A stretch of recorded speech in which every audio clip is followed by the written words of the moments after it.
Hey friends, if you regularly watch my channel, you know I like to do a lot of different kinds of budget grocery content, stuff like how to eat for $10 a week, how to be creative with a limited variety of ingredients, but I also like to show y'all how our normal grocery shopping looks and what a normal week of eating looks like in our house, because I tend to think that our normally grocery budget is also pretty budget friendly. Just remember to keep in mind that this is just a single snapshot of a week of groceries, so what we eat from week to week isn't always going to look exactly like this week, and these are prices for Raleigh, North Carolina in July 2022. Let's jump straight to showing you what I bought this week.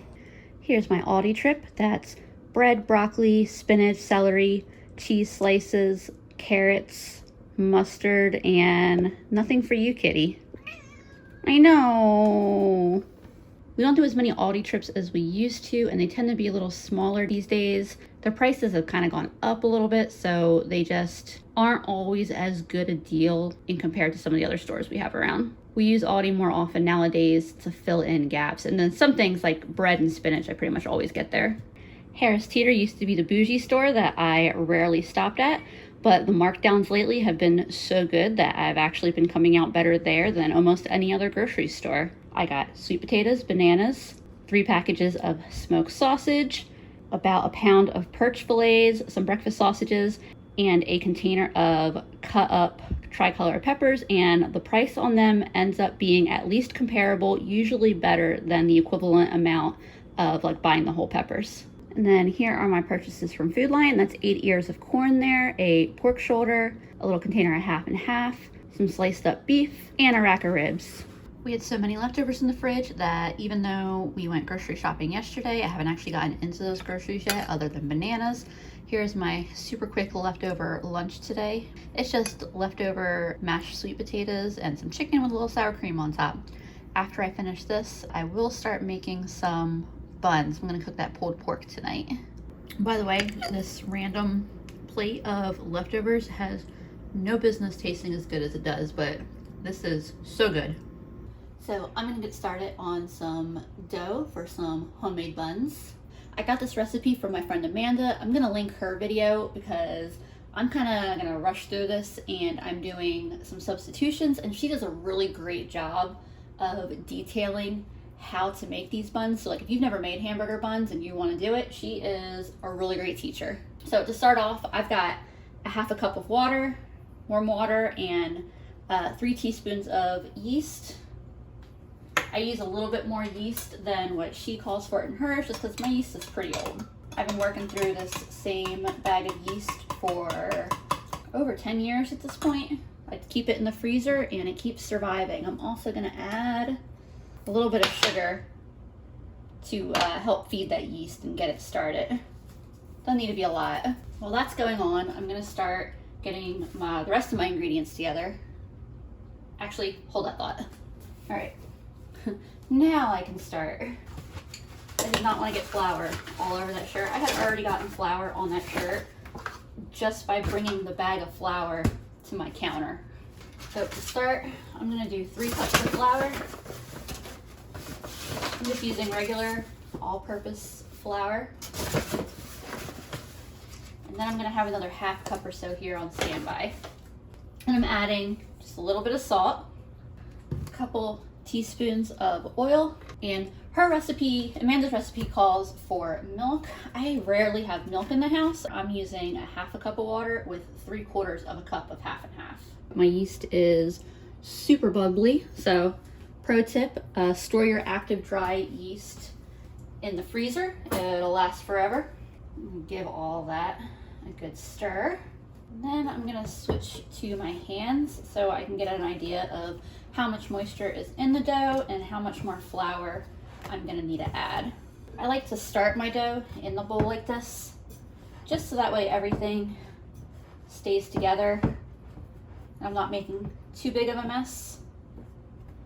But then once it gets to about this stage and everything is together, then I like to move it to the counter. And I'm just going to knead this for several minutes. I haven't added any additional flour yet. Whenever I make any kind of bread, or any kind of bread dough, really any kind of dough in general, I tend to leave out the last quarter or half a cup. I think I have a tendency to overfill my measuring cups a little bit too when I'm measuring flour, so I kind of noted that about myself and take that into account. I've been kneading for several minutes. My dough is nice and smooth and soft now. I sprayed some oil in my bowl here. I'm just gonna roll a ball of dough in there real quick so it gets coated in the oil. And then I have a clean towel. Pop that over. I ended up not needing to add any of that flour. So I'll put that back. And I'm gonna let this rise for probably 90 minutes and then I'll be back. This pork shoulder is 7.5 pounds, which is a really comfortable size for my pressure cooker. I'm just feeling it to get an idea of where the bone is at. And I'm gonna slice it in 1 to 2 pound portions. I'm gonna season these with salt, pepper, garlic, and I'll season the other sides when they're in the pan, flipped over. I think my pan is heated up enough. Get that big chunk with the bone in first. And if these don't all fit in at once, that's fine. See if I can flip this huge thing with these tongs. Ugh. As my piece is finished searing here, I'm going to just plop them right down in my Instant Pot insert. I'll get this piece in now that there's room. I've got the heat turned off of my pan here. I've got all the meat in the pressure cooker. You do need some water in the pressure cooker for it to come up the pressure. Plus, I have all of this really delicious flavor and juice in the pan. So what I like to do is put a cup of water or broth in the pan. Just deglaze the pan, scrape up all those good bits.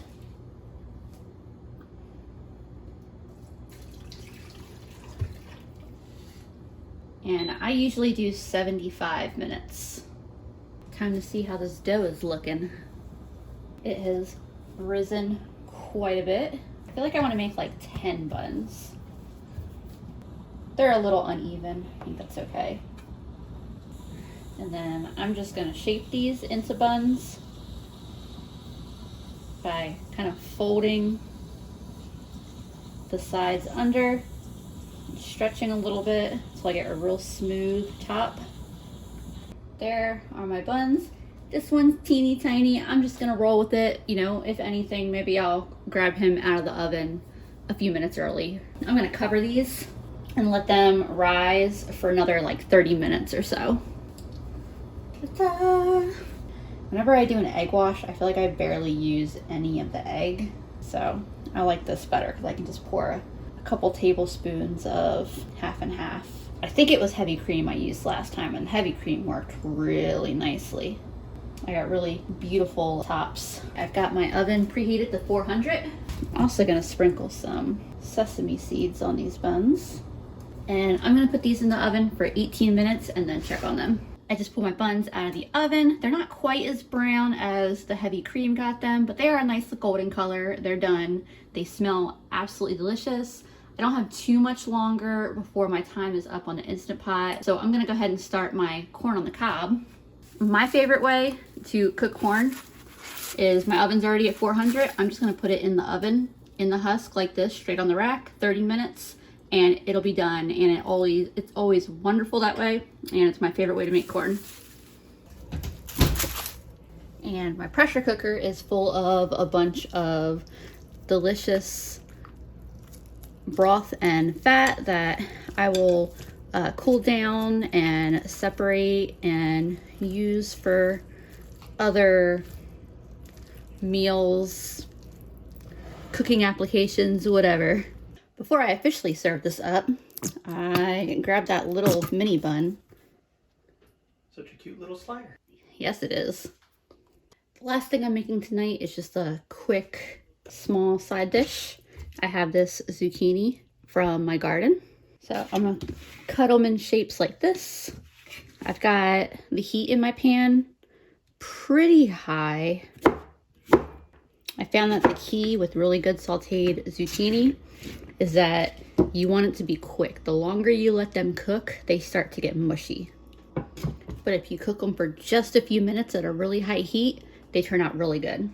And I'm not gonna salt them or anything until they're almost done. I season it pretty simply right at the end, salt, pepper, and a little bit of grated Parmesan cheese. It is delicious, it's not mushy. It is my favorite way to eat zucchini lately. Let's unwrap one of these corn husks. I found this in my fridge. It's from some catered event that we ended up coming home with barbecue sauce. It's good barbecue sauce and it's free barbecue sauce. I just need to butter my corn up and it's time to eat. There's all of our leftovers. I've got lots of broth. You can see the broth and the fat are separating. All this meat left, as well as 1 cob of corn. Hello, good Sunday morning. I am starting the day with half of a cucumber that I split with Andrew from my garden. Today is my mom's birthday, so I ran out to Aldi and I bought a couple of extra items that were not in my initial shopping trip this week. I'm about to make us a birthday brunch and some mimosas. I cut up about half my strawberries. I've got them in a pan on like a medium-low heat. I'm adding a couple tablespoons of sugar. About a teaspoon of lemon juice. And I got a little cornstarch slurry here. Try like a little less than a tablespoon. I didn't really measure it. As this starts to bubble, I'm going to lower the heat so it stays at a simmer for about 5 minutes. I am happy with my sauce here, so I'm gonna set it to the side to cool down for a little bit. So I'm overall still deciding exactly what I wanna make. The problem with brunch is that there are so many options and they're all delicious. But I think I wanna try making waffles. I've actually never made waffles before. I mean, I'm just gonna use the we have like the pancake and waffle mix. I'm not doing anything crazy there, just following the directions on the box. But my mom got this for Christmas, this little mini waffle maker, and it hasn't been opened yet, so I think I'm going to try that out today. And then I think I'm going to just make some sausage patties, the ones I got the other day, and then make some like cheesy scrambled eggs. Man, when that thing says mini, they were not kidding. That is a petite little waffle maker. So I'm gonna get started on these since I will be making quite a few. I've also got my pan over here heating up for the little breakfast sausages, and I'll do the eggs last because it'll just take a couple minutes to whip up some scrambled eggs. And who wants cold scrambled eggs? And of course, I immediately spill.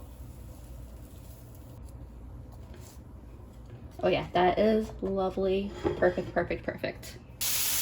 All right, these are gonna get done faster than I thought. Ooh, I got the leaning tower of waffles up here. For my scrambled eggs, I've got 5 eggs in there. I got a couple medium, a few large, but 5 eggs, a splash of half and half. I'm gonna whisk this together real well, and then into the pan it goes. My eggs are almost done cooking, so I'm gonna add some cheese in. I took out a second bag to open, but I think actually that's probably plenty of cheese. They're about done. All that's left is to add salt and pepper.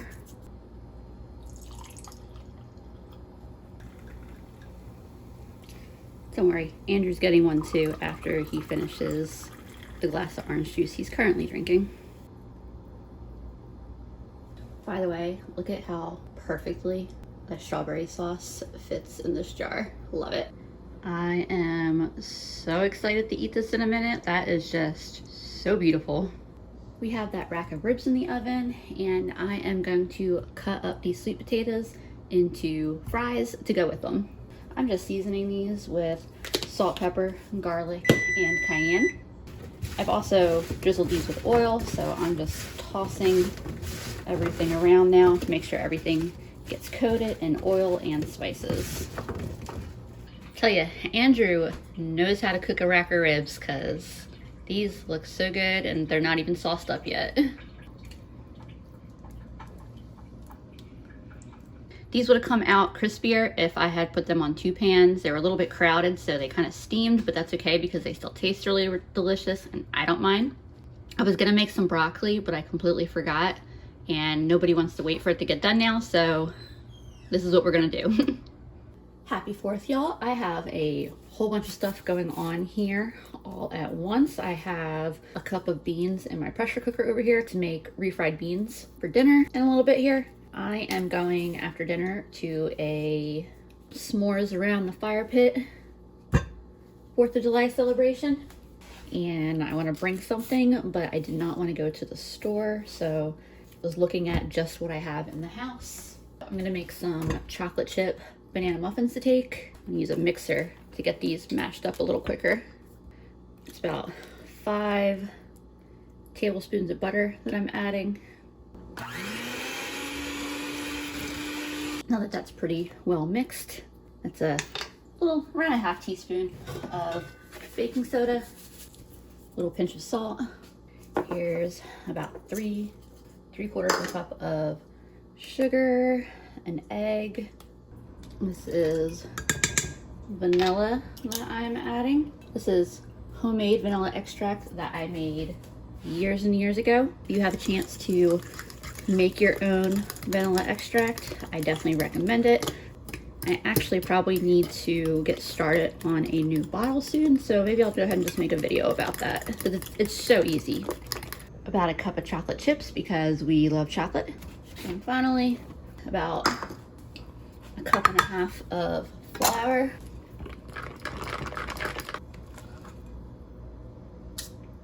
Hopefully these are all even enough. I'm gonna put them in for 18 minutes and I gotta get going with the rest of dinner.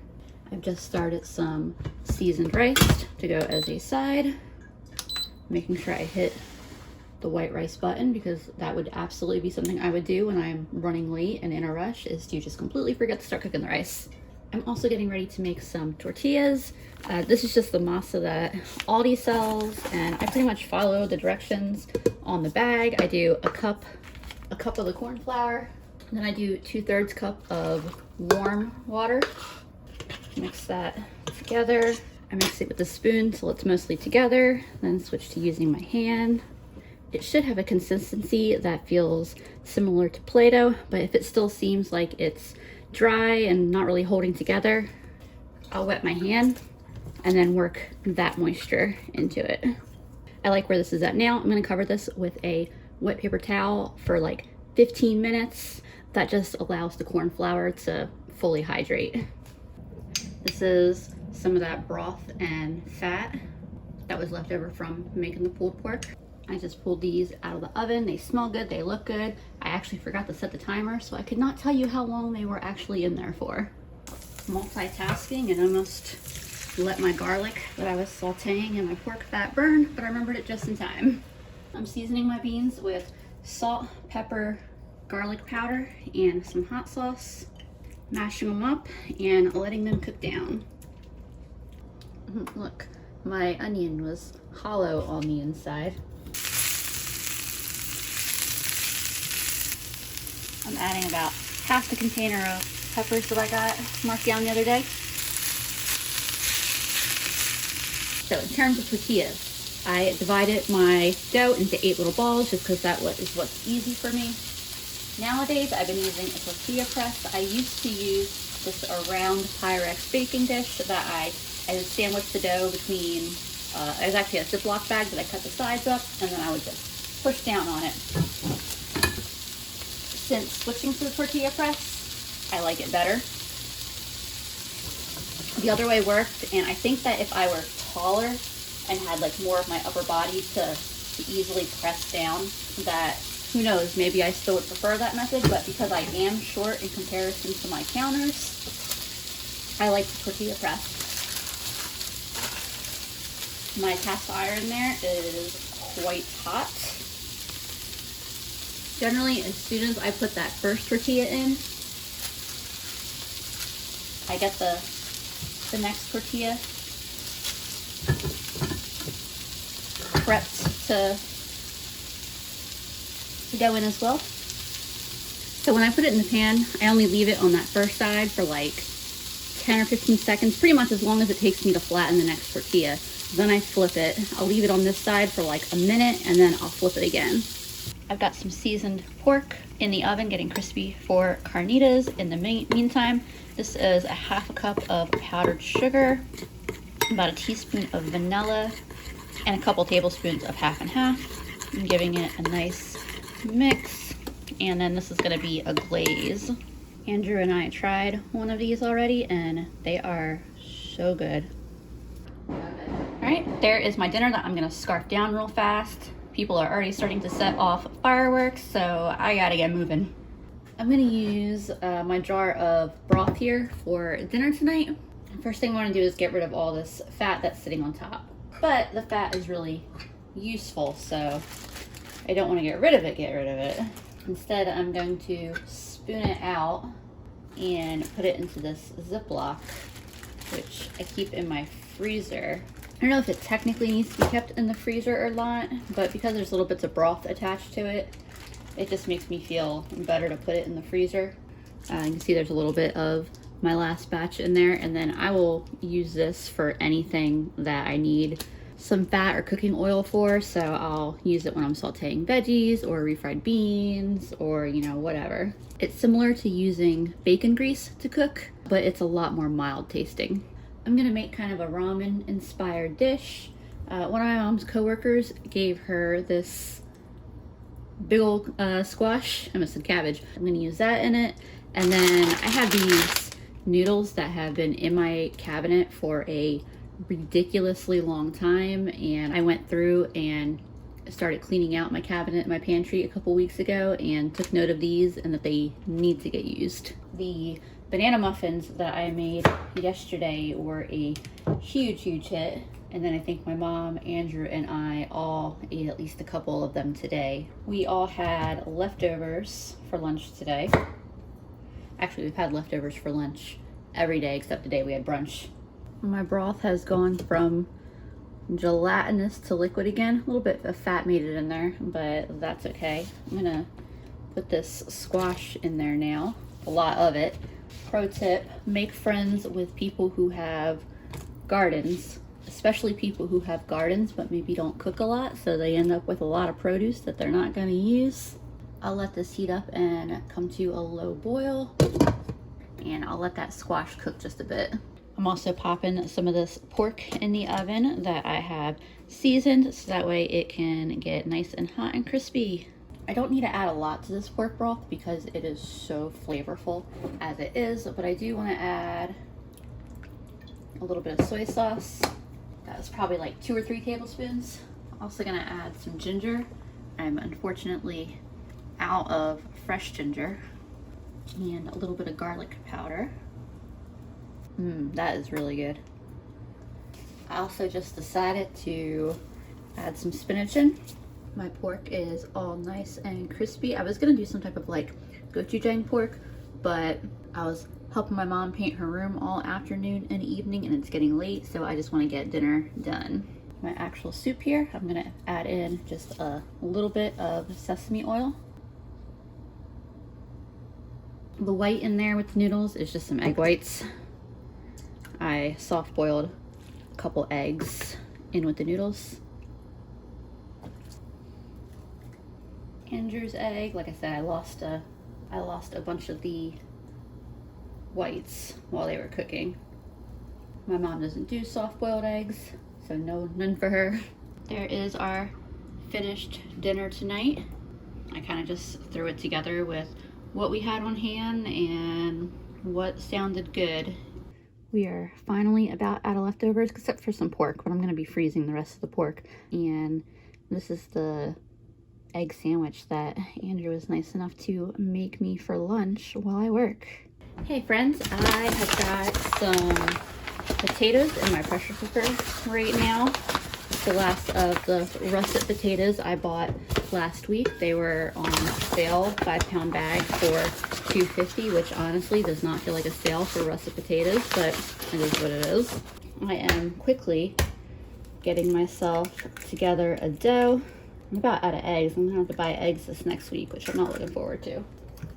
So for this pasta dough that I'm working on here, I used 2 cups of flour, 2 medium eggs, because that's what I had in the fridge were medium eggs, and I'm using up to a half a cup of water here. I think I'm gonna need to use the whole thing. It's been real hot and dry out today. I'm gonna knead this for just a few minutes and then I will get back to you.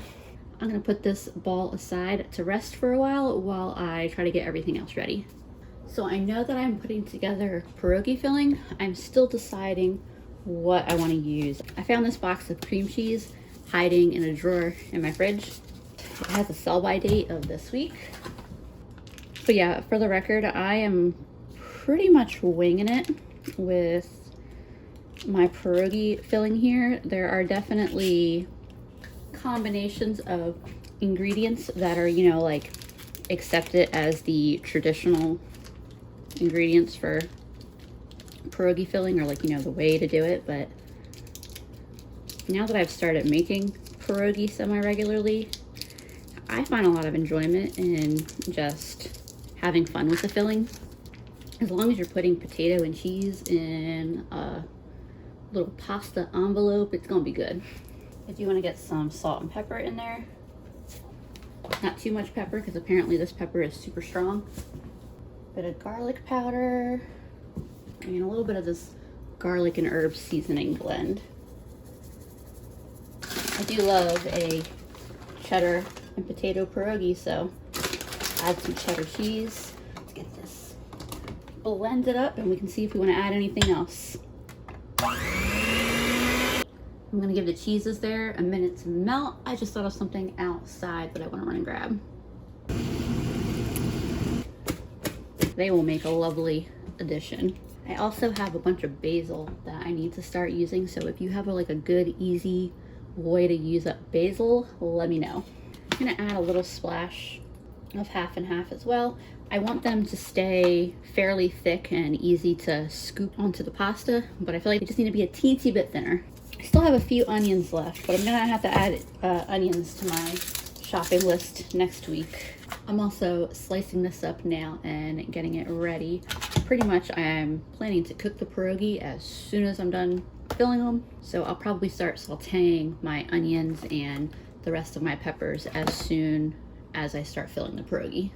I've started one of my cast irons, heating up with some of our saved pork fat in it because butter's expensive. So this is the last meal of the week that I'll be eating with my mom. She's going out of town tomorrow. I'm about to show you the photo of the cat while she was trying to pack, because it's adorable. To make the pierogi, flouring my counter.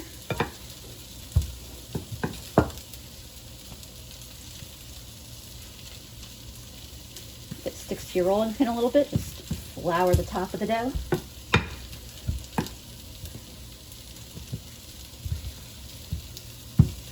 Roll it out.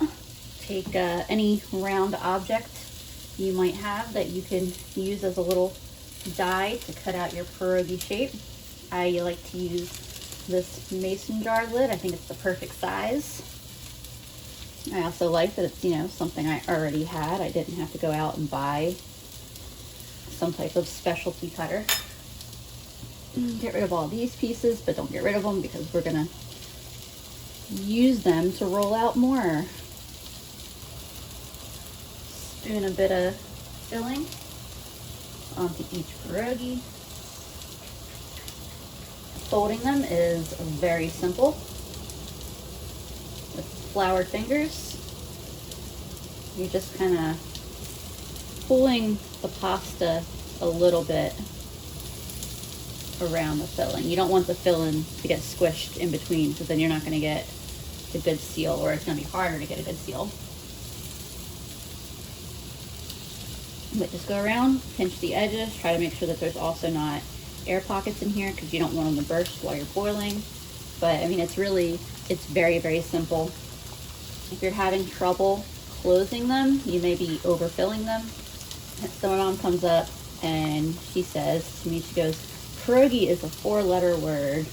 And I'm sitting there in my head going through all the bad 4-letter words. And then she goes, "Love."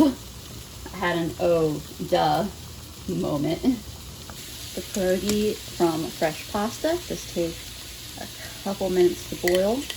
I am done rolling out pierogi. I'm in the process of cooking them all and frying them up here. So I may have went just a teeny bit overboard on the number of pierogi I cooked tonight, but I made around 50 total. There's about 25 of them in the pan here. We'll eat some for lunch tomorrow. Thursday night, tonight is beef and broccoli night. I've already got rice started, and I'm mixing a couple tablespoons of cornstarch with around 3 tablespoons of cold water. And then I have my beef that I took out of the freezer yesterday. Make sure all the beef gets coated, and I'm just gonna let this beef kind of sit and marinate in that mixture for a little bit. I'm about ready to turn my pan on the stove on, and once I do that, this is all gonna move very quickly. I cut up all my broccoli. It is a lot of broccoli, but if we have leftover steamed broccoli or broccoli and sauce or whatnot, I will not be disappointed. I'm gonna throw my beef and broccoli sauce together right quick. Let's do, I'll do a nice heaping tablespoon of cornstarch, some water. I didn't really measure water, probably about 4 tablespoons. Stir that around till it's all mixed. About 4 tablespoons of soy sauce, some brown sugar, and probably like 2.5 tablespoons. A little bit of sesame oil, garlic and ginger. Like I said before, fresh ginger would have been ideal, but we work with what we got. I'm also adding just a little dash of black pepper. I have a pan here that is nice and hot with some oil in it. Beef is going to cook very quickly since it's very thin. Now, I love coating beef like this in a cornstarch mix because it gives it a really wonderful silky texture. As soon as the sauce heats up, the cornstarch will thicken it up. You can see it's already starting to get thicker. I did turn my heat way down, by the way, because I don't want my sauce to burn. Yeah, it was a lot of broccoli. If it's more than half broccoli, is it still beef and broccoli, or does it become broccoli and beef?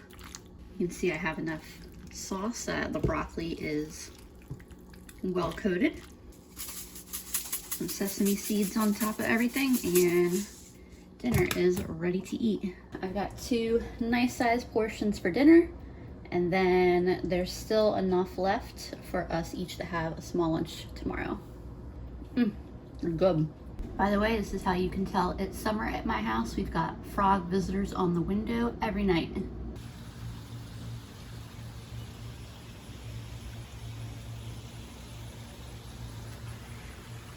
Here's what I got today. Keep in mind that this is definitely the biggest haul I've probably had so far out of my garden.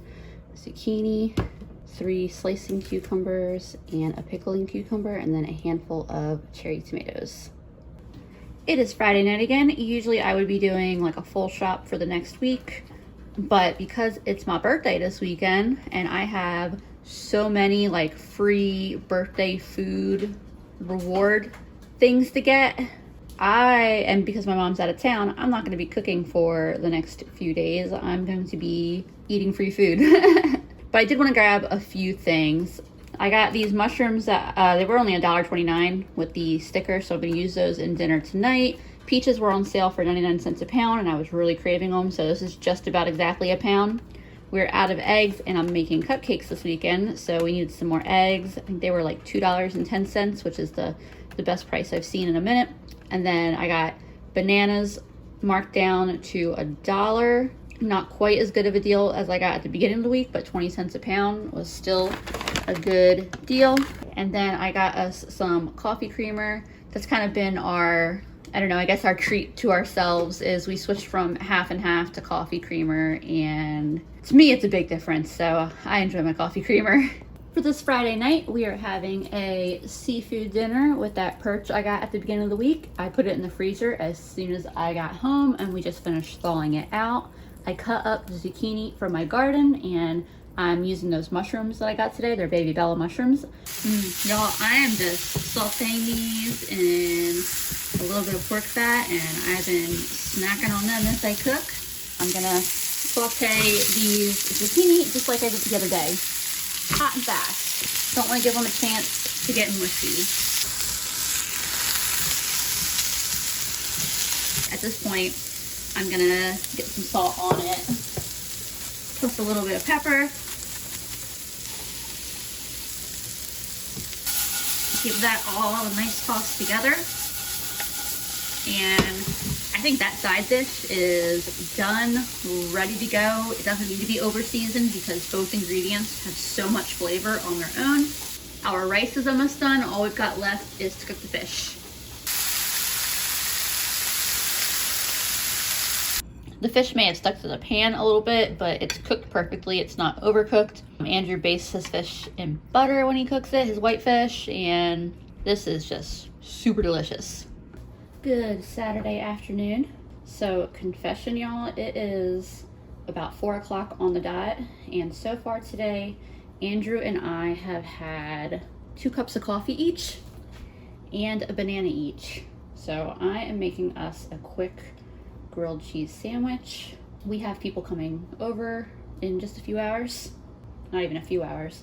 I'm not worried about us eating light for now because my friends are very generous, and I'm sure they will be bringing lots of snacks and goodies with them in addition to the food that I'm gonna make for my birthday party tonight. So as I scarf down the sandwich, I'm realizing that I probably need to be in even more of a rush than I'm in right now. So I'm gonna wrap this up real quick by just saying I hope y'all enjoyed getting a glimpse into what our normal week of eating looks like. I enjoy doing videos like this. I hope y'all are enjoying delicious meals and finding good deals, and I will see y'all next time.